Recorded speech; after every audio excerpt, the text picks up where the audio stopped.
welcome Adele. I'll introduce her in a minute, but Adi, that's Adele. You can wave at her. She's part of our community centre. She's going to talk to us as well. And Adele, you'll be allowed to unmute yourself if you want to. But welcome this evening. I want to introduce our very special guest of honour and heroine of the night, Adi Topolosky, and she is an incredible young woman who I've had the privilege of talking to with her parents for the last hour, getting to know each other. And we're going to hear from her about an incredible story that has kind of snowballed in the last month, but really actually started a few months ago and really probably started much before in terms of how she is as a person, upbringing, and we're going to get to know her parents and her and learn all about her. So without further ado, Adi, why don't you jump in and tell us a little bit about who you are? Where do you go to school? What's fun for you? What's interesting for you? So just so we can get to know you. Hi, I'm Adi Topolosky. I'm 11 years old. I love basketball. I enjoy doing dance, and I'm very flexible, so I also love gymnastics. I go to school at Berman Hebrew Academy, and I'm going into middle school. Actually, you started. Are you back in school and for real? Yeah, online. Online for real. Yeah. Okay. And when are we planning on going back to school? We don't know yet. No, we do not know. Okay. Lots to think about on that. So, Adi, tell us a little bit about your interest in basketball. I played on the team last year. I've been playing in Montgomery County teams. My friends like to play as well as I do. Yeah. What position do you play? We didn't start positions yet, so we just play like whatever. I've been playing point guard, but yeah. Nice. I was center forward. So Adele is our director of fitness, and Adele, maybe just before we go further into Adi's story, you'll tell us a little bit about what your kind of what sport was meant to you when you were a kid. So I also love basketball. I played from 6th grade all the way into my first year of college. I love it. I do triathlon now. I've done everything up until Ironman, so I totally get that whole athletic vibe. I was always athletic as a kid. Any sport, I really love it. But kudos to you for stepping up, and I'm really impressed. A quick thing I want to just tell you. I was telling Debbie I had a story, and it reminded me, you remind me of me. So when I was younger and we were on the basketball team, all the boys teams got the jackets, with their numbers and their names, and every boys team had it. And they never offered it to the girls. And I said, when I become captain, I'm going to make sure we get all the stuff that the boys get. So that year, they wouldn't pay for it. We had to raise the money. We figured out a way to raise the money. And every girl on my team had a jacket with the sweatpants, all the gear. But it was really fun that we got to wear our own jackets and not have to borrow the boys' jackets. Right, great story. That is a good story, Adele, and it's very apt and apropos for us to launch into Adi. So what we're going to ask you to do, Adi, is tell us how this whole thing got started. For those who don't know, there was an amazing article which we're going to get to that Adi wrote in. Probably most people here saw it in the Washington Post, but it was also originally caught by the Times of Israel. But we'll get to that part of the story. What we want to hear is from you yourself about what happened that sparked this whole conversation that we're about to talk about.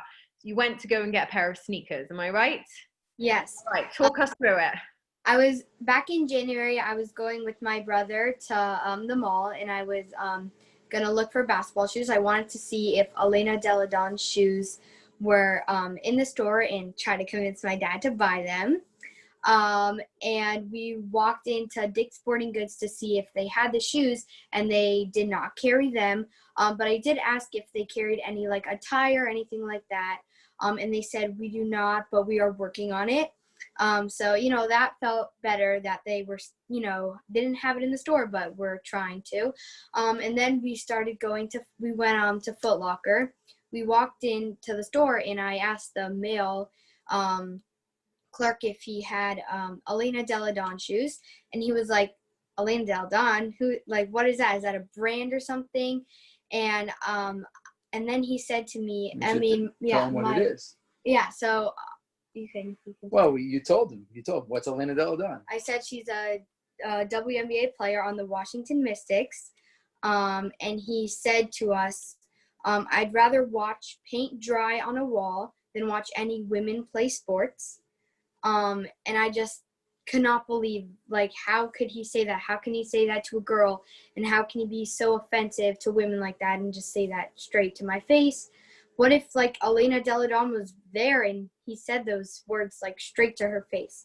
And so I took Adi and my son out of the store very quickly, and I asked him to wait outside, and I walked back up to the employee, and I said to him, as a young guy, probably had a long night.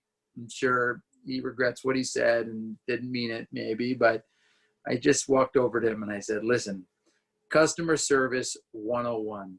When I bring my daughter into your store looking for women's sports attire, don't tell her you'd rather watch paint dry on a wall than watch women's sports. And I walked out calmly, but when we drove home, we decided that we would call Foot Locker, right? And, my dad tried to call and they didn't answer. He kept trying to call again. And what did they say exactly to you on the? We called and called and called. We got through the customer service, and you can leave a message. And they called us back, and we shared our complaint. They told us that they would deal with it. And all we said was, listen, we don't know the employee's name. We're not so concerned about him. Hope maybe it's, bad day. We just would like a letter of apology or a phone call just to apologize so that we know your store doesn't stand behind that kind of behavior, and that young women like my daughter could feel good about growing up as an athlete, and that that's all we asked for. And months and months and months went by, and we never heard back and never got a response other than, yes, we got your phone calls, we got it, but nothing more than that. Well, I drove past 6 months after I was driving in the car with my mom, and we passed by the mall, and I was like, oh my God, I remember what he had said, and it still hurt inside. And my mom was like, why don't you journal your feelings? And then it turned into an article. It was so beautiful. that's a whole story in itself. So before we talk about the journey into the article, perhaps Adi, you can share with us, what was it about what he said that bothered you so much? What hurt your feelings so much? Why was it so offensive? Or what was it that really, even that you kept, like, you still felt it 6 months later? Well, I don't know. I just, like, how could he say that to a girl? Like, I imagine, like, if a boy came in there, a man, and would he say the same thing about, men's sports? And it just was so offensive that he could say that to such a young girl. And I was 10 at the time when it happened. And I was just like, how could he say that? And I just think that, everybody should be treated equally, and everybody should get the same rights, no matter what race, no matter culture, everything. You should just be treated equally. And yeah. It's been a real beautiful thing. I've had the gift to spend time with Adi, who's really a budding athlete. And this has been an awesome year for women's sports. I mean, a couple of years watching the U.S. women's soccer team and just their incredible achievements. And we got to watch the last World Cup championship together. And then watching our hometown Mystics WNBA team win the championship. And Adi even got to go to a playoff game. Wow. Who'd you go with? My friend Dolly Ryder. I think she is on the call right now. Right. She was there first. She is ready here supporting you. So, it's just really special to be able to watch those games and to celebrate women's sports and celebrate our daughter having those opportunities. And I think it's really hard to see, and Adi's been cutting out articles about pay inequality in men's and women's sports and the lawsuits of the U.S. women's soccer team. And so following all that, and also, I want to say from my standpoint, I wasn't with her when it happened, but I was with her when we drove by the mall 6 months later. And when she said, "Oh my gosh, that's where it happened," I actually didn't know what she was talking about. I said, where what happened? And then she said, "What happened at Foot Locker?" And it was at that moment I realized months later just how much those words just really stuck and really hurt. So you started writing about it. You wrote your feelings down. So how did that develop into an article for the Times of Israel? I mean, Well, it started as a Dear Diary, right? Right. That was great. And it was such a beautiful piece. She wrote so much. I mean, she really wrote a long piece, really detailed the whole story. And, we thought this should get out there. And so it was really my wife's brainchild. But We contacted, we know the executive director at JOFA, and JOFA is the Jewish organization. And we really thought that maybe it was an article they were interested in publishing, and right away they said yes. That's amazing. So they published it, and that kind of circulated into a Times of Israel article. So how did that go viral? well, so many people shared it, I guess. Right. We thought a few people might read it. And then we kept looking, and it kept going up how many shares there were. All of a sudden shares did it get to? I'm sorry? How many shares did we get to? I think it was up to 2.5K just for her article alone. But she's gotten hundreds and thousands of people respond to her. And it just took on a life of its own. And then the most exciting thing happened for Adi, which was Elena Deladon herself posted it all over social media on Twitter, Instagram, and Facebook. And I was like, oh my goodness. and she said, "Thanks, Adi," right? Yeah, she was like, "Thanks, Adi, so much for speaking out. I'm so proud of you." And then she was like to everybody, "Let's do better." So that was like so unbelievable that she, my role model had heard me and cared so much about what I had said. And you told me a little bit why she's a role model for you, particularly her line of sneakers. You want to tell us a little bit about that? Well, I love her as a basketball player, but also just as a human being, because she made her shoes specifically for her older sister named Lizzie, who has some special needs, and the shoes fold back in the back of the shoe so that someone who may have difficulties, putting on their shoes can easily slide their feet into the shoes. So that's really cool. And the sneakers, so the sneakers you were looking for originally, they're not those shoes. They're just other shoes that she has her name on, or it's not. No, those are actually the shoes that I was looking for. It's the same one. They're accessible for everybody. They're just helpful for people who have difficulties. I got it. So they're really for everyone. Everyone can get those shoes. That's really cool. So she tweeted and Facebooked and Instagrammed and went on social media and gave you a huge thumbs up. Yeah, and then I just joined Twitter because I heard she responded to my daughter, and I was like, well, Twitter account. I don't even know Twitter. So I joined Twitter, and then, one of the reporters from the Washington Post saw her tweet and reached out to us and said, "I want to interview Adi for an article." So how did that go down? Who took that phone call? Well, he private messaged me, and I wrote back she would love to, and he interviewed her, and Adi did wonderful. It was her first interview ever, and he was super sweet and made her feel really comfortable. And I thought his article was really, really powerful because he said 11-year-old girl, searches for Deladon sneakers and finds her voice. Wow. It was just really powerful, his whole article. Adi, tell us a little bit about the experience of being interviewed by a Washington Post reporter. How was that for you? It was really crazy when my mom told me that someone had reached out to her. And I was just like so happy, and it was just an amazing feeling, to really put my voice out there and show that women and girls matter in this world. So yeah. So I'm curious, and this is, I guess, a question for Mom and Dad. Obviously, there's thoughts and consideration into the publicity of sharing a story like this, the ramifications of the publicity of sharing a story like this.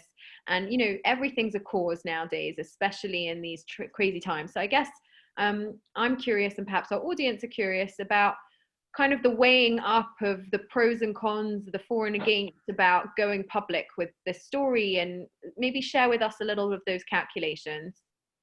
Yeah, when we sent the piece to JOFA, the Jewish Orthodox Feminist Alliance, to publish it on their blog, we had a discussion. Should we name Foot Locker in the piece? Should we say it's that, or just say a sports store, should we say Dick's Sporting Goods, or should we just say another sports store? And we thought about it a long time. Our goal was not to disparage a company. We didn't want to put down the employee. Our goal was to raise up our daughter, and our goal was to let her voice come out and help teach her to raise it. And but at the same time, we also really wanted them to apologize. We really wanted her to be able to have that healing. And sometimes you have to speak truth to power. And we hoped that it would translate into something positive. And so we decided, let's put it out there, gentle, and you never know what will happen. But we did think a lot about it. And, I think in the end, it's turned out to have been the right decision. And one of the most powerful parts of putting it out there was all the people who have responded to Adi with messages of support, but also so many with their own similar stories. And so you realize you're speaking up for yourself, but really for something much larger. And I think that's been incredible also. And I know Adi will share the rest of the story because the message clearly got to Foot Locker and to Elena Delle Donne very quickly. Adi?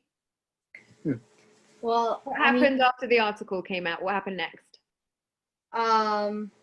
Well, Foot Locker invited me into their store, and they gave me this jersey, Elena Delle Donne's jersey, a basketball, and her shoes.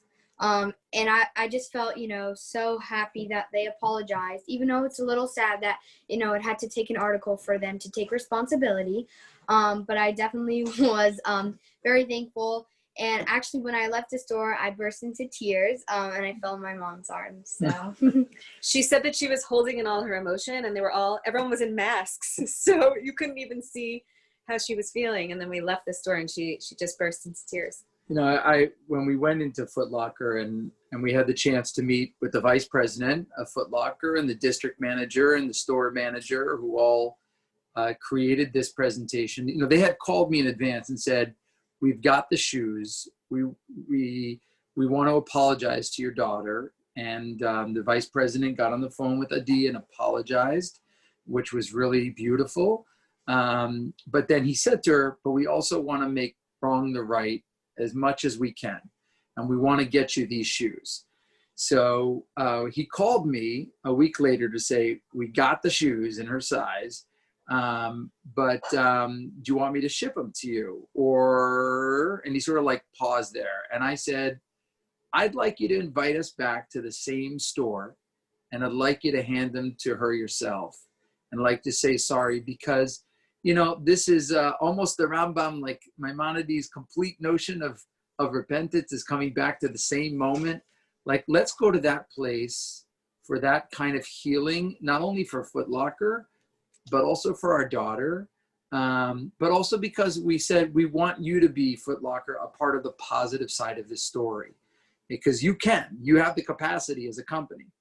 And he's like, I'm glad you asked. And they arranged for us to come into the store. And I, I'm a rabbi. What can I do? I have a pulpit here in Rockville, Kilat Pardes, and so when this all went down and they gave the shoes, I turned to all the employees in the store and I said, "I'm a rabbi, and it's our Jewish New Year in a couple of weeks. And we believe that as we come to the Jewish New Year, that we have the capacity to change. We have the capacity to improve. We have the capacity to make right the wrongs. And I really want to thank Foot Locker for recognizing their mistake, for committing to do better, for talking now amongst themselves about how they do trainings better for their staff and employees, and how they can help a young girl heal and recognize her voice can make a difference." So. And they said to her, we're not just apologizing, but we want to use your experience as a platform to do more training and to really make change on a corporate level. And when they said that, we were all moved to tears. It's really amazing. And, you know, I'm just thinking about what you said, Rabbi, about how it's very apt for this time of year.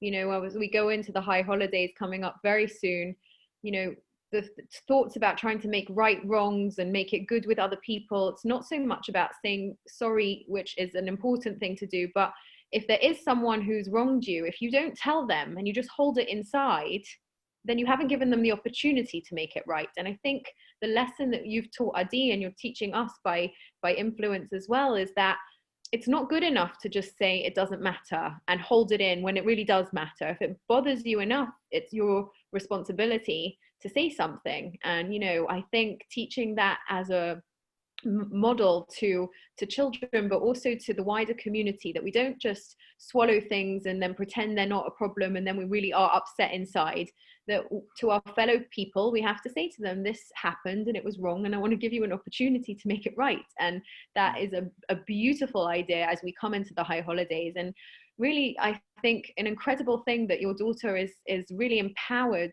to speak in such an eloquent and positive and polite and marvelous manner, and look at what she's really achieved in terms of her voice. And you told me that she wasn't even able to go to her first day of orientation because she was busy giving a public speech. You want to tell me a little bit more about that?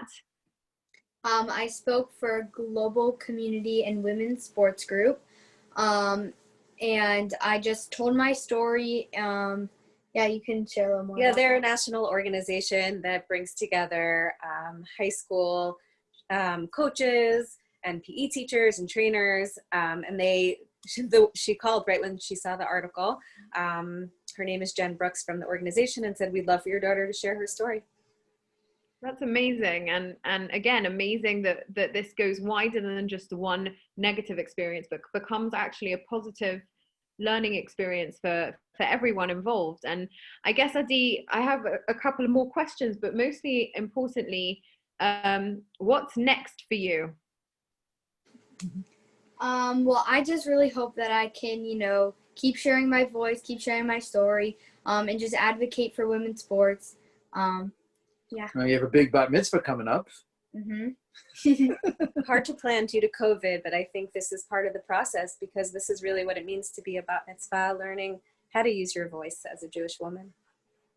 Amazing stuff. Anyone have any questions for Adi? Adele, feel free to jump in yourself as well now, but does anyone want to ask her anything or even say anything to her? Because I'm really blown away by this young lady. I think she's an incredible advocate. Question coming up here from Zeke. What ideas do you have to suggest to the retail chains about promoting women's sports? If you had a meeting with a big CEO of a retail chain, what would you tell them to try and improve? Who's Zeke? Oh, we don't know him at all. I know, he's only got the same last name as you, so I'm guessing. Yeah. Well, Adi has often said to us that if you're carrying men's professional athletic attire, what does that say to young girls who walk in there who are athletes and are looking to buy a pair of shoes or buy a women's jersey or buy and have their role models and grow up, you know, passion inspired? And so you'd like to see what? I'd like to see that in the store I can find a jersey, not just online, and, you know, that I can find shoes and I can find a tire in my size, I just really hope that the next time I walk into a store that I can find what I need. That's important stuff. Adele, any words? Yeah, I have a question. Are other young girls, you know, that are around you, you know, coming up to you and, you know, asking you, you know, how to get into sports and how do I do this? And, you know, what are you telling girls that are coming up to you? Because I know from myself, it really wasn't easy to be a female athlete. It was almost like an outcast. It was like, what? You play basketball? What? You do that? I thought only boys do that. You run. So I know now things are changing and have changed. But do young girls approach you and ask for advice? And what do you tell them? I haven't had anybody specifically come up to me. I've gotten a couple messages online, of just be like, I agree with you and I support you and whatever, I'm with you. But my advice to, give them is like, believe in what you think is right and speak up for yourself and that you matter and that you're strong. She actually has an interview later tonight by another student in another school who found out her contact information. So, Oh, wow, that's great. yeah. You're a busy lady, Adi. I'm so glad we made time together. And I have a proud moment from your aunt, Barbara, and cousin Randy, who want to tell you that they're super proud of you and wanted you to get that message. And I think really everyone here is really proud of you, because sometimes it takes young people to do what needs to be done. To really, sometimes you can just say, oh, get over it. It's not a big deal. Like, this happened, find your shoes somewhere else and move on. But sometimes it's really important to speak up and stand up for what you believe in. And I think even more, and I think anyone who's watching this can see the special midot tovot, the beautiful attributes and character traits that your parents have given you in the way you speak. And I'm sure whatever you've said to anyone in terms of trying to make things better has been done with the greatest care of language and saying things properly. And that is very apparent from the two people sitting beside you, who are clearly excellent role models and loving parents and supportive parents. And I think it would be remiss of me to take the opportunity, or not take the opportunity, to really say thank you to them for supporting you to enable us to have this conversation. They've been your number one cheerleaders the whole way through, talking to your dad, talking to your mum. You have two incredible cheerleaders by your side there, not something to take for granted. I certainly don't, seeing this amazing, beautiful family in front of us with such care for each other and such support. And you should have many years of wonderful things, nachat from each other, support for each other, and continue to do amazing things. And Adi, grow that voice loud and strong and keep up the good work on behalf of the women in the community, the women in the world, the Jewish people. You're doing a great job. You're starting strong, and you're not even bat mitzvah yet. I'm excited to see what we see from you. I will remember your name. We'll all remember your name, because we're going to see big things from you, whether it's in the sporting world, the speaking world, or just the world in general. I think there are going to be great things happening from you. So we're going to thank you very, very much for your time. You're a busy lady, on to other appointments and lots of different things going on. So we are very, very touched and honored to have spent this time together with you. Kol hakavod to you. Keep up the good work. Stay safe, stay well, and we look forward to hearing your progress. And when you're in New York, you come to the Moe Safra Center, and we will play some ball with Adele. Not with me, I'm not a ball player, but Adele will play with you. And we hope to host you over in New York if you're ever in our home is your home as well. And we wish you the very, very best. Thank you so much. Really impressive. Really impressive. Such a pleasure to meet you. Thank you everyone for joining us this evening. Big thank you to Adi and family, and to Adele for joining specially. And really keep up the good work. We're so proud of you. Well done. Thank you. Okay, thank you guys. Have a very good night. The link will follow to everyone who's been watching and wants to watch this not live. Continue to keep an eye on our website for other programs, live, in person. We're back in person with social distancing, masks and all. But we're maintaining some of our online presence, and please keep an eye on our website for more details. Have a very good evening. Looking forward to seeing everyone soon. Shabbat shalom and good night. Bye. Bye. Thank you.